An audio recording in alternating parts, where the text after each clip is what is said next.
ډاکټر حمدالله مخیب یو ځل بیا پاکستان ته خپل زور وښوده، خو څنګه؟ ویډیو را سره تر پایه پورې وګورئ. سلام او مینه ملګرو، هیله ده چې روغ او جوړ به وئ. ملګرو تاسو ګورئ دا وخت یاران پلس یوټیوب چینل. که چېرته تاسې د سپورټ او سیاست مینوال یاست نو زموږ چینل مو په خدمت کې دی، خامخا در سره سبسکرایب کړئ. حمدالله مخیب وایي طالبان د پاکستان د رضایت پرته سوله نه مني. د افغانستان د ملي امنیت سلاکار ډاکټر حمدالله مخیب وایي طالبان باید د خبرو اترو لپاره یوه میاشت وربند ومني، ترڅو دا روښانه شي چې طالبان پر خپلو ځانونو کنټرول لري او که د پاکستان په کنټرول کې دي.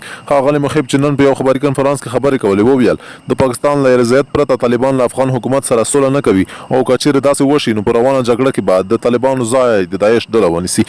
هغه وویل د امریکا او طالبانو د مذاکراتو په بهیر کې موږ اطلاعات ترلاسه کړل چې د دغې ډلې جنګیالي مشخصا ملا ذاکر له داعش سره یو ځای شوی دی. که دا کار وشي نو په دې معنا چې طالب امتیاز اخلي خو جګړه دوام مومي.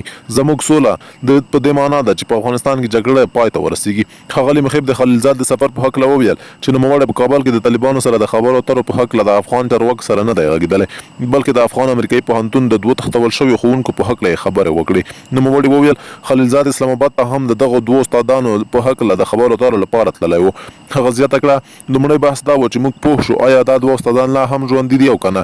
هدف دا و چې هغه یعنې خلیلزاد د همکاریو غوښتنه وکړه او موږ همکارۍ ته حاضر یو. ښاغلي مخیب د انس حقاني په بدل کې د دغو دوه استادانو د خوشي کولو په اړه راپورونه رد کړل او ویل چې تر اوسه په دې تړاو بحثونه نه دي ترسره شوي. له تاسو څخه ډېره زیاته مننه چې ویډیو مو سره تر پایه پورې وکته. که زموږ چینل مو نه وي سبسکرایب کړی نو د مهربانۍ له مخې زموږ چینل در سره سبسکرایب کړئ. موږ تل هڅه کوو ترڅو د سیاست او سپورټ له ډګره تاسو ته تازه، دقیق او پر وخت معلومات خپاره کړو.